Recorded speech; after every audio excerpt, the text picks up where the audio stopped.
जब आपको खांसी की समस्या हो, तो अक्सर हम ऐसे उपाय ढूंढते हैं जो तुरंत राहत दें। वर्मन का कूलो कफ सिरप इसी जरूरत को पूरा करता है।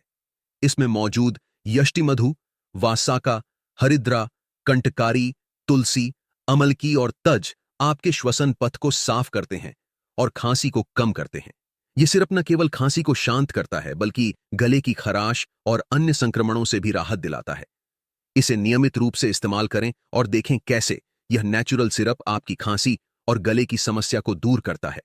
इसके अलावा इस सिरप का नियमित उपयोग आपको धूम्रपान के कारण होने वाली खांसी और कफ में भी काफी असरदार राहत दिलाता है।